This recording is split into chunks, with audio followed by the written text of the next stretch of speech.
नमस्कार। Welcome to YouTube channel कानूनी व चर्चा खास। लेकिन आज खास बातचीत होगी, चर्चा खास होगी क्योंकि आज मेरे साथ डॉक्टर प्रवीण जोगरा जी हैं और हमारा टॉपिक जो है, जो आज जो इलेक्शन है, इलेक्शन रिजल्ट आया है और जो इलेक्शन बांग्लादेश की पार्लियामेंट के लिए इलेक्शन हुई है, तो हम इस पे भी बात करेंगे। इलेक्शन हुई है और आगे आने वाला आप बांग्लादेश की कैसे देखते हो, जो पॉलिटिकल सिस्टम कैसा रहेगा? क्या वहां दोबारा कोई इंस्टेबिलिटी, जेनजी लाइक मूवमेंट्स, जहां कोई और किस्म की रेडिकलाइजेशन के? तो लेकिन ऐसा नहीं लगता है। सबसे पहले हम जी जो कंग्रेचुलेट करते हैं, जो एक जिस सभी के सामने है, पीसफुल इलेक्शन है और पार्टिसिपेशन भी 60% हुई है।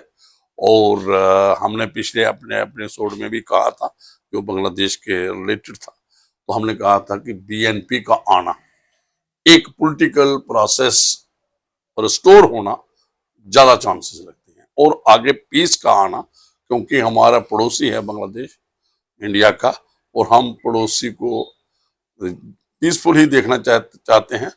चाहे कहीं जी पाकिस्तान की साइड से जी पीसफुल नहीं रहता है, क्या कारण है क्या नहीं, हम इस पे ज्यादा नहीं जाएंगे। तो सबसे पहले मुबारकबाद देते हैं जो बांग्लादेश के लोग हैं और जो इलेक्शन कमीशन वहां पे है, जो इंटरम वहां पे गवर्नमेंट का हेड थे मोहम्मद यूनुस साहब, और जो पार्टी इस वक्त लगता है कि गवर्नमेंट बनाएगी वो है बीएनपी, बांग्लादेश नेशनल पार्टी।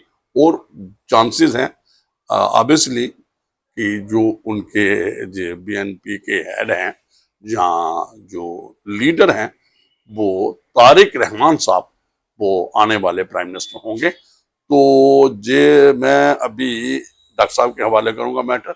और डॉक्टर साहब देखना ये है कि ये थोड़ा सा हिस्ट्री में जाना है, जो पीछे वहां पे पॉलिटिकल अनरेस्ट थी, वहां डीप स्टेट का इन्फ्लुएंस रहा, और ये जो इंटरम प्राइम मिनिस्टर था, हेड था बांग्लादेश का, उसने कैसी कैसी स्टेटमेंट दी और जेनजी लाइक मूवमेंट हुई, और ये नहीं लगता था कि वहां पे कोई चांसेस हैं revival of the political process, और आगे है कि वहां पे कि ये रिस्टोर हो जाएगा। और हमने तो यही दुआ की थी और यही बात की थी कि बांग्लादेश दोबारा डेमोक्रेटिक प्रोसेस वहां पे रिवाइव हो, लोग खुद अपनी जो अच्छी गवर्नमेंट बनाए, फेयर एंड फ्री इलेक्शन हो। तो मुझे लगता है ऐसा हुआ है, लेकिन फ्यूचर का क्या कहना है? तो डॉक्टर साहब आगे आप बात करें, फिर हम बीच बीच में बातें करते रहें। नमस्कार श्रोताओ, जैसे जज साहब ने कहा, आज हमारी चर्चा का विषय रहेगा बांग्लादेश इलेक्शंस। श्रोताओ, जियो पॉलिटिकल सिनेरियो में पूरी दुनिया की नज़रें बांग्लादेश इलेक्शंस पे थी और बांग्लादेश इलेक्शंस के बाद भारत के साथ उनके क्या ताल्लुकात रहने वाले हैं उसके ऊपर भी काफ़ी नज़रें थी, भारत की भी, अमेरिका की भी और पाकिस्तान की भी। तो ये जो इलेक्शंस हुए हैं 12 फरवरी को, एक दिन पहले हुए हैं 2026 में, इस इलेक्शन ये 13th जनरल इलेक्शंस थे जो बांग्लादेश की हिस्ट्री में हुए हैं। तो इस साल की ये बिगेस्ट डेमोक्रेटिक एक्सरसाइज हुई है बांग्लादेश में। इसमें 2028 कैंडिडेट्स थी 300 सीट्स के लिए। 300 में से 299 सीट्स के लिए इलेक्शन हुआ, एक सीट के लिए इलेक्शन पोस्टपोन हो गया था। तो 299 सीट्स में से बांग्लादेश नेशनलिस्ट पार्टी, जो कि मेन पार्टी थी इस वक्त जो इलेक्शन लड़ रही थी, उनके लीडर थे तारिक रहमान, जो कि Ziaur Rahman former president of Bangladesh के बेटे थे, और फॉर्मर जो थे उनकी जो जियाउर रहमान की जो बेगम खालिदा जिया के बेटे, उनकी इस पार्टी ने बांग्लादेश नेशनल पार्टी ने 209 सीट्स जीती। और बांग्लादेश की जो सेकंड मेन ऑपोजिशन पार्टी थी जमात इस्लामी, जो कि 11 पार्टियों का कॉम्बिनेशन था। इस 11 पार्टियों के कॉम्बिनेशन ने 68 सीट्स जीती हैं। यानी कि बेसिकली दो पार्टियों के बीच में ही लड़ाई थी, बांग्लादेश नेशनल पार्टी और अवामी पार्टी, जो पार्टी इस वक्त जिसको लॉन्च नहीं किया इलेक्शन में। तो लेकिन अब तीसरी और 6 से लेके 9 सीट्स अदर्स में आई हैं, उसमें 6 सीटें निकाली हैं। वो जो जेन जी मूवमेंट के जो लीडर थे, यूथ लीडर, उन्होंने भी 6 सीटें निकाली हैं 2024 में जो अगस्त में उनके मूवमेंट हुई जो थी, मूवमेंट के जहां पर शेख हसीना को अपदस्थ कर दिया गया, और इस इलेक्शंस में शेख हसीना की पार्टी को, अवामी लीग को इलेक्शंस में पार्टिसिपेट नहीं करने दिया गया। उन पार्टी के ऊपर बैन लगा दिया, वो पार्टिसिपेट नहीं करने दिया गया। और क्या कारण रहा कि बांग्लादेश नेशनल पार्टी, तारिक रहमान की पार्टी ने क्यों इलेक्शंस जीते हैं? मेन कारण था कि बीएनपी का एक बहुत लार्जर बेस है बांग्लादेश में। दूसरा, एक एंटी इनकम्बेंसी वेव चल रही थी शेख हसीना के खिलाफ। और तीसरी बात कि जो मेन पार्टी है अवामी लीग, वो इलेक्शंस में नहीं थी। ये कारण थे। अब श्रोतो, इस इलेक्शंस के साथ साथ एक रेफरेंडम भी होता है। ये रेफरेंडम था, जुलाई में एक चार्टर बनाया गया था बांग्लादेश में, पिछले साल जुलाई 2024 में, 2 साल पहले, हाँ, जुलाई में एक चार्टर बनाया गया था। उसमें एक था कि बांग्लादेश की पार्लियामेंट में, बांग्लादेश की पॉलिटिक्स में कुछ रिफॉर्म्स लाए जाएं। उन रिफॉर्म्स को एंडोर्स करते हुए रेफरेंडम भी हुआ, और रेफरेंडम जो था वो पास हो गया। और ये रेफरेंडम क्या था कि कोई भी प्राइम मिनिस्टर 2 टर्म से ज्यादा प्रेसिडेंट नहीं रह सकता। मतलब दो टर्म से ज्यादा कोई भी प्राइम मिनिस्टर नहीं रह सकता बांग्लादेश में। ये था नंबर 1। नंबर 2 था कि by cameral form of government हो जाए, जैसे इंडिया में है राज्यसभा लोकसभा, वैसा था। ये दूसरा उनका रिफॉर्म था। तीसरा था कि एक स्ट्रॉन्ग जुडिशियल इंडिपेंडेंस हो, यानी कि वहां की जुडिशरी को इंडिपेंडेंस दी जाए, जो कि अभी तक नहीं थी। ये उनका रिफॉर्म था, उसमें भी रेफरेंडम हुआ। तीसरा था कि पार्लियामेंट में उनकी उसमें इंक्रीज रिप्रेजेंटेशन टू यूथ और वुमेन को दी जाए। तो ये मेन रेफरेंडम भी पास हुआ। और कि किन इश्यूज के पे इलेक्शन हुए? मेन इश्यूज थे करप्शन। तो करप्शन एक मुद्दा था इस इलेक्शन में, तो करप्शन के खिलाफ जो बांग्लादेश में पिछले कई सालों से चल रही थी। दूसरा था इकोनॉमिक रिवाइवल। आपको पता श्रोताओं, 2024 के बाद बांग्लादेश का इकोनॉमी काफी डाउन होगी, जो जीडीपी भारत के बराबर हुआ करती थी काफी कम होगी। तो इकोनॉमिक रिवाइवल के भी तारिक रहमान ने कहा कि हम इकोनॉमिक रिवाइवल करेंगे बांग्लादेश का, पर्टिकुलरली जो उनकी गारमेंट एक्सपोर्ट के ऊपर काफी उनका टेक्सटाइल इंडस्ट्री पर काफी उनका कम हो गया, उनका जो एक्सपोर्ट, उसके ऊपर भी रिवाइवल था। तीसरा था कि promises to minorities and youth. आपको पता बांग्लादेश में माइनॉरिटीज के खिलाफ, हिंदूज के खिलाफ काफी एट्रोसिटीज की जा रही थी, तो उसके ऊपर भी एक प्रॉमिसेस थी। तो काफी हिंदू पार्टीज ने भी उनको, हिंदू को वोट दिया है, बांग्लादेश नेशनल पार्टी को, और यूथ को भी काफी प्रॉमिसेस दी गई थी। तो ये 3 इश्यूज थे श्रोता सब।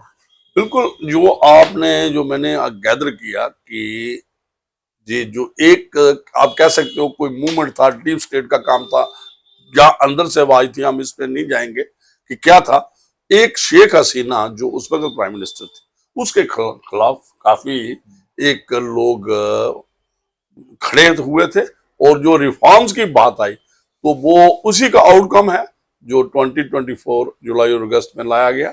तो हम ये चाहते हैं कि जो रिफॉर्म्स, जो मुद्दे उन्होंने बाई कैमरल जो आपकी पार्लियामेंट हो जाए, तो इसमें कोई बात नहीं। वीमेन और जो जंग हैं, यूथ हैं, इनको एम्पावर करना है, इसमें भी कोई बात नहीं। और खासकर मिनॉरिटी जो हिंदूज हैं, उनको भी प्रोटेक्शन और सेफ गार्ड मिलना चाहिए।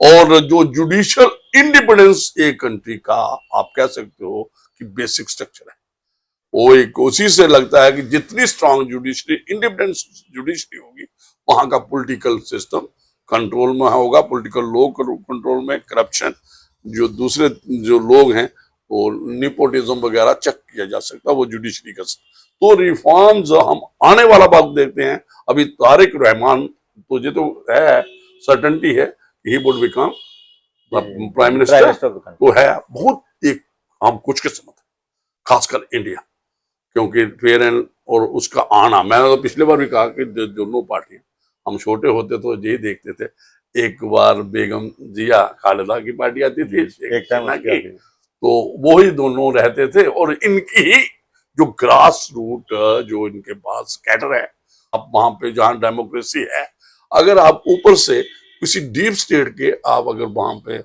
एक पपट गवर्नमेंट है, तो वहां पे वो खतरा होता है। वो फिर जो लोगों की बात, डेमोक्रेटिक प्रोसेस, डेमोक्रेसी वहां पे सही तौर पे एग्जिस्ट नहीं करती है। तो जहां जो अभी देखना है कि ये रिफॉर्म्स की बात है। हाँ, एक बात रहेगी डॉक्टर साहब, आप देखिए, शेख हसीना, ठीक है, इस इलेक्शन में उसको अलो नहीं किया, संभाव कैडर वहां पे है उसका। बिल्कुल। और ये भी मैं बात बता दूं आपको, उसके पार्टी के लोग भी इलेक्शन लड़े, चाहे इंडिपेंडेंट तौर पे लड़े होंगे या किसी और तरीके से लड़े होंगे। पार्टिसिपेशन तो जब 60% जो वोटिंग का है, वोट आए हैं और अच्छी मेजॉरिटी से इसको दी है। अब सारा दारोमदार तारक रहमान पे है, बीएनपी पे है कि वो किस तौर जो अपने बांग्लादेश को ले जाता है। देखिए, सबसे बड़ी बात डॉक्टर साहब, अभी आप भी आगे बात करना, ये यूएस का इन्फ्लुएंस और चाइना का इन्फ्लुएंस, ये दो इन्फ्लुएंस जो हैं बड़े हैं। इनकी जो आप कह सकते हो पॉलिटिकल इंटरवेंशन, जैसे आप लोग कहते हैं कि डीप स्टेट का काम है, जो interim prime minister Mohammad Yunus को लाया गया, चाहे तो कुछ भी है, लेकिन हमने जो बात की थी कि बीएनपी का आना पक्का है, और बीएनपी आई, और बीएनपी का आना जो एक्सटर्नल और इंटरनल जे बांग्लादेश की सिक्योरिटी, सेफ गार्ड, पोलिटिकल और जेनजी वाले जो लोग थे, जो इनको भी अभी समझना चाहिए कि ये जो एक्सटर्नल फोर्सेस के हाथ में मत खेलें, इनको भी ये देखना कि डेमोक्रेसी कैसे रहती है। इनके लोग भी आए हैं जो इलेक्शन जो इस मूवमेंट से निकले हुए हैं, अच्छी बात है।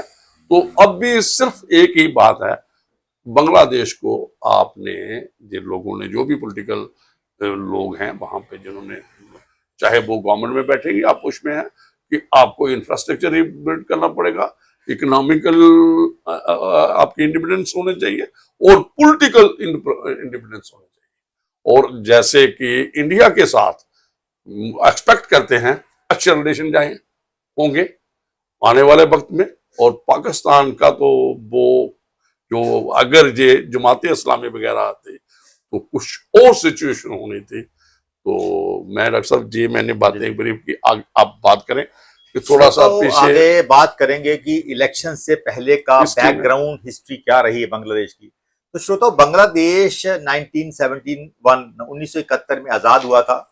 तो मुक्ति वाहिनी नामक जो शेख मुजीबुर रहमान, जो शेख हसीना के फादर थे, उन्होंने एक जंग जड़ी थी। 9 महीने उनकी पाकिस्तान गवर्नमेंट के साथ उनका जंग चढ़ा, और आज आके भारतीय सेना की मदद से बांग्लादेश को आजादी मिली।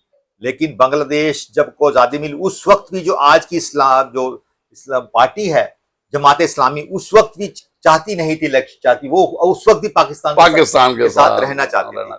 लेकिन मेजॉरिटी की जीत हुई, और उसके साथ क्या होता है श्रोता, एक बड़ी इंपॉर्टेंट चीज आती थी कि जो इलेक्शंस में जो भी फ्रीडम फाइटर थे, उन्होंने उस एक काम किया कि उनके लिए रिजर्वेशन रखी, जो कि 2024 में काफी हंगामा का साबित हुआ। वही मूवमेंट का जो फ्रीडम फाइटर्स थे।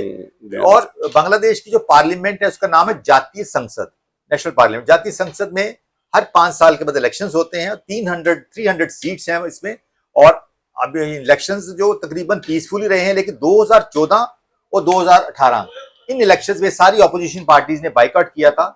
और इसी के चलते शेख हसीना की पार्टी अवामी लीग 2009 से लेके 2024 तक ये 15 साल की हुकूमत करती है। लेकिन ये जो पीरियड था, इस दौरान भी काफी इकोनॉमिक ग्रोथ हुई बांग्लादेश की। भारत के साथ बड़े अच्छे रिश्ते रहे उनके साथ, भारत की काफी मदद थी, और बांग्लादेश की जीडीपी अच्छी थी। बांग्लादेश की टेक्सटाइल इंपोर्ट बहुत थे, वर्ल्ड क्लास थे दुनिया में। चाइना और बांग्लादेश ही इस वक्त सबसे ज्यादा टेक्सटाइल एक्सपोर्ट कर रहे हैं दुनिया में।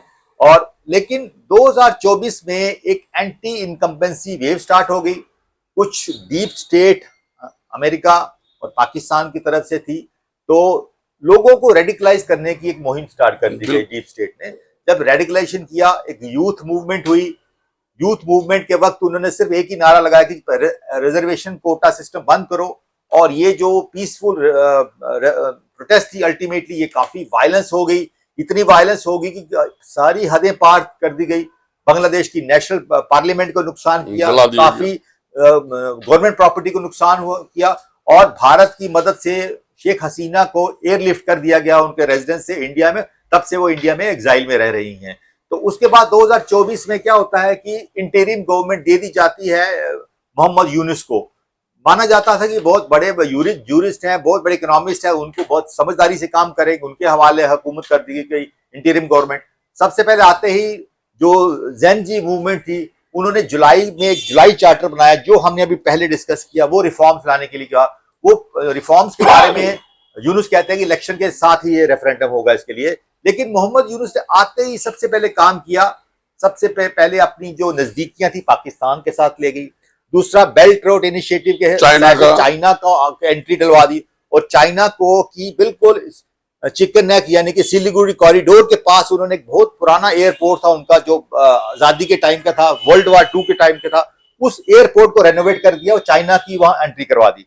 तो भारत के लिए काफी प्रॉब्लम्स भी हल हुई। जब मोहम्मद यूनुस का चाइना में दौरा था, उन्होंने वहां तक कह डाला कि जो चिकन नेक एरिया को हम कभी भी अटैक कर सकते हैं, और हमारा मेन मकसद है इस जो नॉर्थ ईस्टर्न स्टेट्स को हमने अपने कब्जे में लेना है। तो उसके बाद पाकिस्तान के साथ उनके काफी ताल्लुकात रहे। रिसेंटली जो हुआ, बांग्लादेश की टीम ने बाइकआउट किया, पाकिस्तान की टीम ने बांग्लादेश के साथ बाइकआउट किया। हालांकि बांग्लादेश भूल गया कि अभी तक भारत ने उनका कितना कितना सपोर्ट किया है। तो लेकिन ये जो सारा इलेक्शन इन्हीं मुद्दे पे हुआ। अच्छी बात ये हुई इस इलेक्शन में कि जमाते इस्लामी को पावर नहीं मिली। अगर उनको मिलती तो वेस्ट का एजेंडा जो है पूरी तरह हो जाता। लेकिन आते ही शुरू नई बात बताऊंगा, जैसे कल तारिक रहमान की पार्टी जीती है, सबसे पहले दुनिया में भारत के प्रधानमंत्री उनको मुबारकबाद पेश करते हैं। इसी तरह भारत की ऑपोजिशन पार्टी में भी उनको मुबारक दी जाती है। तो सबसे पहले इंपॉर्टेंट प्रॉब्लम उनके लिए रहेगी कि आगे फ्यूचर कैसे रहेगा। तो उसके बारे में भी बात करते हैं। जैसा अपने कमेंट्स। बस मैं जो आपने कहा कि देखिए इंडिया ने मुबारकबाद दी, प्राइम मिनिस्टर ने दी, अपोजिशन ने दी, और हम तो इस हक में हैं कि नेबर ऑफ द फर्स्ट, कि नेबर में बिल्कुल पीस रहना चाहिए वहां पे, और इंटरनल और एक्सटर्नल सॉवरेनिटी एक कंट्री की रहनी चाहिए। और वहां के लोगों ने दिखाया है, मुझे लगता है इस इलेक्शन में, कि भाई हम प्रोग्रेसिव हैं। देखिए क्या है, मैंने पहले भी आपको याद होगा, मैं क्या ठीक है वहां गरीबी होगी, थोड़ा सा मिडिल क्लास और लोअर क्लास ज्यादा होगी, लेकिन वहां पे लोग प्रोग्रेस होते हैं, रेडिकलाइज नहीं है। तब भी उन्होंने उस वक्त 1971 में जो पाकिस्तान से अलग हुआ था, जो 2 नेशन थ्योरी पे बना था उस 1947 में, और उन्होंने मुक्ति बाहिनी और एक इंडिपेंडेंट बांग्लादेश बना था।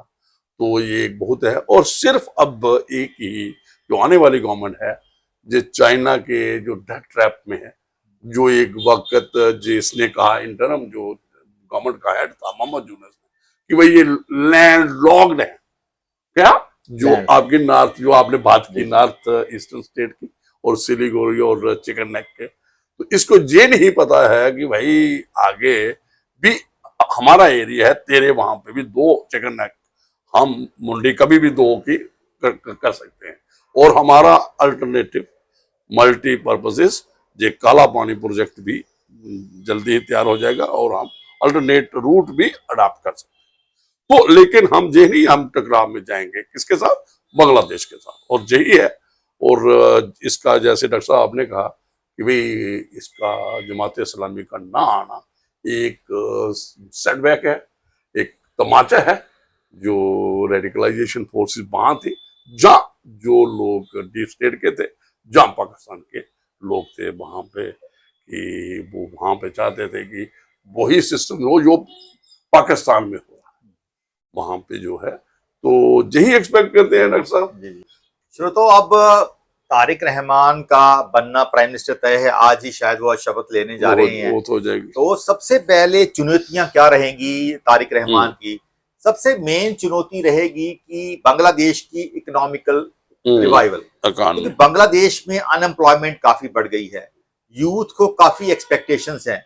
दूसरा, उनकी जो टेक्सटाइल इंडस्ट्री को एक वर्ल्ड मैप पे दोबारा लाना, जो ऑलरेडी थी, तो ये उनका दूसरा रहेगा रिवाइवल। तीसरा, जो उन्होंने वायदे किए हैं माइनॉरिटीज के साथ, उनके साथ अत्याचार नहीं होंगे, इसमें भारत का भी इंटरेस्ट है, क्योंकि वहां 7% जो हिंदूज रहते हैं बांग्लादेश में, तीसरी बड़ी आबादी है हिंदूज की, इंडिया, नेपाल और तीसरे बांग्लादेश। तो वहां उनकी सिक्योरिटी भी इसके लिए चैलेंज रहेगा। और सबसे मोस्ट इंपॉर्टेंट चैलेंज इसके लिए रहेगा कि कैसे जमाते इस्लामी जो कि ऑपोजिशन पार्टी को कैसे काउंटर करना है, क्योंकि जमाते इस्लामी का मकसद ही रहेगा कि पोलराइजेशन करना, रिलीजियस पोलराइजेशन करना और दंगे फसाद करवाना, और जो वेस्ट का एजेंडा लेके चलना, वेस्ट का एजेंडा में पाकिस्तान का भी है, अमेरिका का भी डीप है, स्टेट। चाइना का भी है, लेकिन जियाउर रहमान के जो बेटे हैं तारिक रहमान, इनको अपने आप को कैसे न्यूट्रल रख पाएंगे, ये उनके लिए बहुत बड़ी समस्या है, चैलेंज है उनके लिए। मेन उनका रहेगा कि भारत के साथ जो बिगड़े हुए संबंध थे उनको सुधारना रहेगा, पाकिस्तान को के साथ जो बढ़ती दूरियां हैं at the cost of India, वो उनको देखना पड़ेगा।